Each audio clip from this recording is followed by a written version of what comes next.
Hello दोस्तों, मैं अंकित थवाइट आप सभी का हमारे यूट्यूब चैनल थवाइट लर्निंग क्लासेस में स्वागत करता हूं। हमने पिछले वीडियो में देखा था कि 2022 का जो सेट ए था और सेट बी और सेट सी तीनों में क्वेश्चन नंबर 11 से क्वेश्चन नंबर 18 तक सेम रहता है। उससे पहले के क्वेश्चन मतलब क्वेश्चन नंबर 1 से क्वेश्चन नंबर 10 ये अलग अलग रहते हैं।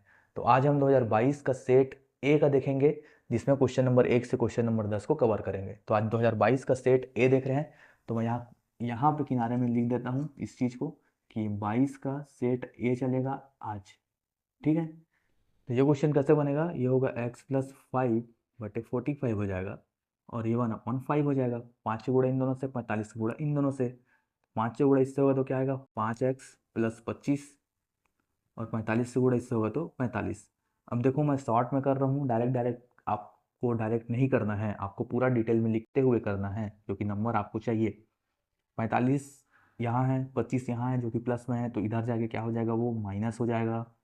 ठीक है, तो 5x इजिकल टू क्या होगा, 45 में 25 जाएगा तो 20। तो x इजिकल टू क्या होगा, 20 भागित ये 5 हो जाएगा, मतलब x का वैल्यू क्या आ जाएगा 4। ये क्या हो जाएगा हमारा आंसर। ये क्वेश्चन नंबर 9 आया था 2022 के ही सेट ए में कि वर्ग समीकरण दिया है, इसमें मूलों का योगफल और मूलों का गुणनफल हमको निकालना है। तो जो समीकरण दिया है क्वेश्चन में सॉल्व लिखोगे, सॉल्व के बाद दिया है वर्ग समीकरण ये, इसका तुलना किससे करोगे, ax² + bx + c से। ठीक है, इससे तुलना किए तो यहाँ a इजिकल टू क्या मिल गया, देखो 1, इसके सामने कुछ नहीं है तो 1। b इजिकल टू क्या मिल गया, यहाँ 2 है और c इजिकल टू क्या है -3। तो ए बी सी का वैल्यू मिल गया। अब फॉर्मूला क्या होता है, मूलों के योगफल का फॉर्मूला होता है -b/a और गुणनफल का फॉर्मूला क्या होता है c/a। ठीक है, तो -b/a करेंगे तो क्या हो जाएगा -2/1, मतलब कि -2 आ जाएगा योगफल। गुणनफल करेंगे तो हो जाएगा -3/1, मतलब आ जाएगा -3, ये आ जाएगा गुणनफल। तो योगफल और गुणनफल हमको मिल गया, यही हमारा क्या हो जाएगा आंसर। आठवां क्वेश्चन क्या है, प्रथम 9 प्राकृत संख्याओं का औसत निकालना है। सेट ए में आया था। प्रथम 9 प्राकृत संख्या मतलब क्या होगा, प्राकृत संख्या मतलब लेके इन्फिनाइट तक। प्रथम 9 मतलब क्या हो जाएगा, 1 2 3 से लेके 9 तक। ठीक है, तो हमको प्रथम 9 प्राकृत संख्या का औसत निकालना है। औसत क्या होता है, औसत का फॉर्मूला क्या होता है संख्याओं का योग बटे संख्याओं की संख्या।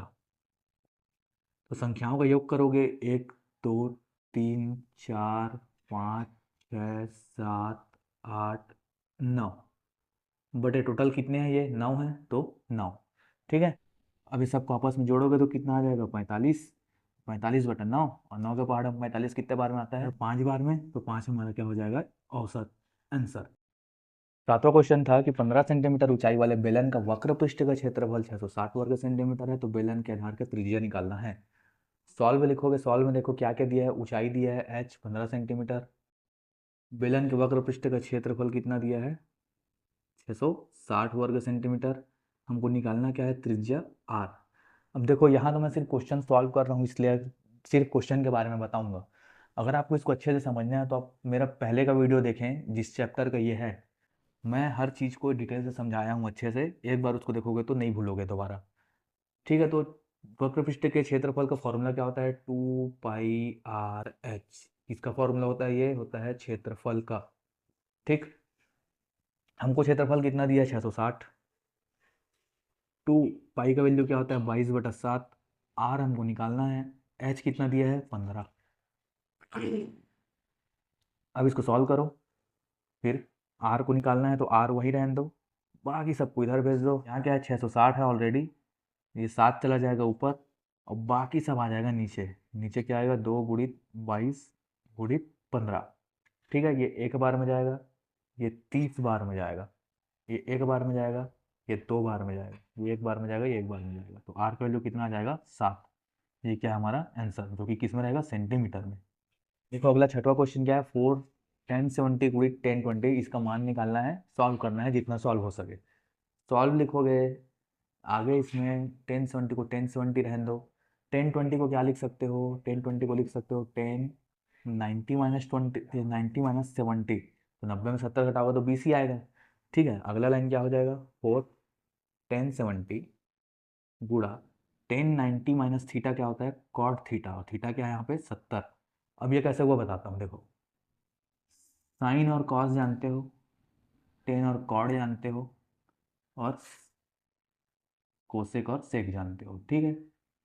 ये दोनों एक दूसरे के उल्टा होता है सब, मतलब साइन 90 माइनस थीटा रहेगा तो कॉस थीटा होगा, कॉस 90 माइनस थीटा रहेगा तो साइन होगा, टेन 90 माइनस थीटा रहेगा तो कॉट थीटा होगा, कॉट 90 माइनस थीटा होगा तो टेन थीटा होगा। अभी देखो टेन 90 माइनस थीटा था तो क्या हो गया वो कॉट थीटा, थीटा मतलब जो यहाँ रहेगा वो, ठीक है।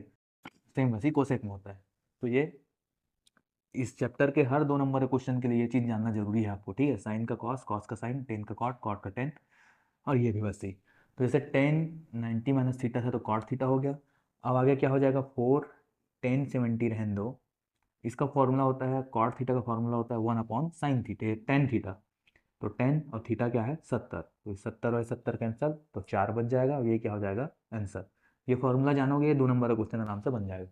देखो पांचवा क्वेश्चन आया था, मूल बिंदु से दो दो के बीच की दूरी निकालो। मूल बिंदु को ओ मान लो, ये दो दो दिया है उसको ए मान लो, ठीक है, ये हो जाएगा ए, ये दो दो दिया है, हमको ओ ए निकालना है। कल के ही एक हम वीडियो में देखे थे, एक क्वेश्चन में देखे थे कि पी बी और पी ए निकाले थे, है ना। उसका फॉर्मूला क्या था, x2 माइनस x1 का square plus y2 minus y1 का स्क्वायर, ठीक है। यहाँ पे क्या मान लो, मूल बिंदु मतलब कि 0 0, है ना। ये हो जाएगा x2 y2, ये हो जाएगा x1 y1। अब मान रख दो, x2 मतलब कि 2 माइनस 0 का स्क्वायर करना है, प्लस y2 माइनस 2 माइनस 0 का स्क्वायर करना है, तो ये हो जाएगा 4, ये हो जाएगा 4, तो ये हो जाएगा √8। इसको चाहो तो 2√2 लिख सकते हो, ये हो जाएगा आंसर। ऐसा क्यों लिखे, क्योंकि 8 को क्या लिख सकते हो, 2 गुणा 2 जोड़ी बन गया इसका। तो अंदर में अगर कोई भी सेम संख्या 2 बार है तो बाहर आके वो 1 बार आता है, तो ये दोनों बाहर आके 1 हो गया, अंदर क्या बच गया 2, जो कि रूट में है, तो इसको ऐसा लिखा जा सकता है। ठीक है, चौथा क्वेश्चन ये है कि जांचिए कि जी एक्स पी एक्स का गुणनखंड है। जी एक्स का वैल्यू दिया है, पी एक्स का वैल्यू दिया है। जी एक्स के वैल्यू से x minus three is equal to 0 करोगे तो एक्स का वैल्यू कितना मिल जाएगा 3। अब इस एक्स का वैल्यू को हमको पी एक्स में रखना है, ठीक है। एक्स की जगह पी रख दिए, 3 रख दिए। इसको सॉल्व करने के बाद अगर 0 आ जाता है तो 0 आ जाता है तो गुणनखंड है, और 0 नहीं आता है तो गुणनखंड नहीं है। देखते हैं क्या आता है।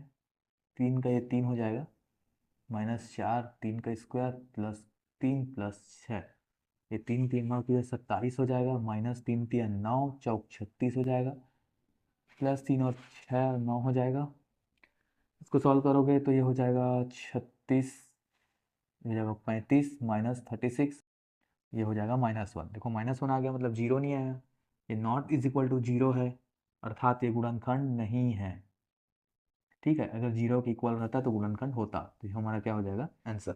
देखो सिंपल सा क्वेश्चन है, माध्यिका निकालना है, दिया है, संख्याएं दिया है। इसको सबसे पहले क्या करोगे, बढ़ते क्रम में रखोगे, मतलब छोटा पहले छोटा पहले क्या है 23 है, फिर 25 है, फिर 32 है, फिर 38 है, फिर 40 है, फिर 42 है, फिर 45 है। लिखोगे यहाँ पे, सॉल्व करने के बाद बढ़ते क्रम में रखने पर दिए हुए संख्याओं को बढ़ते क्रम में रखे, ये आ गया।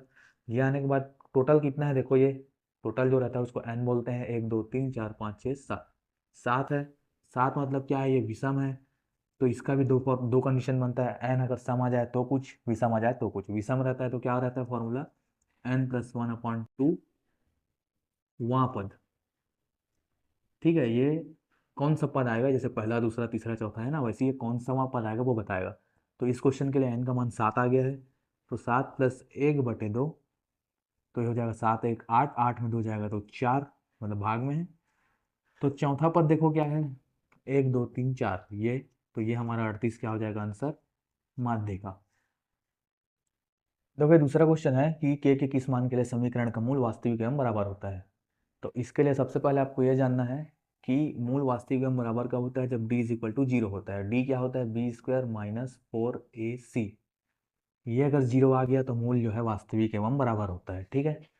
तो इसका तुलना जो समीकरण दिया है, हमको ये समीकरण दिया है, इसका तुलना हम किससे करेंगे, ax² + bx + c से, ठीक है। तो a b c का मान मिलेगा, a का मान क्या मिलेगा k, b का मान मिलेगा 4, और c का मान क्या मिलेगा 1। इन तीनों मान को यहाँ रख देते हैं, देखते हैं क्या होता है। b² मतलब कि 4² 16 हो जाएगा, -4, a क्या है k है, और c क्या है 1 है, मतलब नहीं रखने का, ये हो गया। इसको इधर ले गए, 16 इज इक्वल टू 4k हो गया, 4 को नीचे ले आया तो k इज इक्वल टू 4 आ जाएगा। तो के क्वेश्चन क्या है, के किस मान के लिए ना, तो के मान 4 के लिए समीकरण के मूल वास्तविक एवं बराबर होंगे। यहाँ के इज इक्वल टू 4 रख देंगे तो 0 आ जाएगा, डी। ठीक है, तो ये हमारा क्या हो जाएगा आंसर। तो देखो क्वेश्चन नंबर 2 तक पहुंच गए। अब क्वेश्चन नंबर 1 जो है वो क्या रहता है, खाली स्थान और सही विकल्प। तो खाली स्थान और सही विकल्प को तो आप खुद से देखकर बना सकते हैं, उसको बताने की जरूरत है नहीं। तो इस प्रकार क्या है, 2022 का जो सेट ए के छोटे क्वेश्चन थे वो आ गए। आपको एक चीज़ और बताना चाहूँगा कि 2022 का जो सेट बी और सेट सी के बड़े क्वेश्चन 11 से 18 तक हम देख चुके हैं। उसके जो छोटे क्वेश्चन हैं 2 से लेकर 10 तक का, वो भी जो ए में पूछा था सेम वैसा ही है, सिर्फ ये सब अलग अलग दे दिया है। मतलब क्वेश्चन का पैटर्न सेम है, संख्या बस अलग है। फॉर्मूला सेम लगेगा, विधि सेम रहेगा, पैटर्न सेम रहेगा, प्रोसेस सेम रहेगा, सब चीज़ सेम रहेगा, सिर्फ संख्या अलग रहेगा। हम मिलेंगे अगले वीडियो में। अगर आपको ये हमारा सीरीज़ अच्छा लग रहा है तो इसको अपने दोस्तों तक पहुंचाएं, चैनल को लाइक करें, सब्सक्राइब करें, शेयर करें। मिलेंगे अगले वीडियो में। धन्यवाद।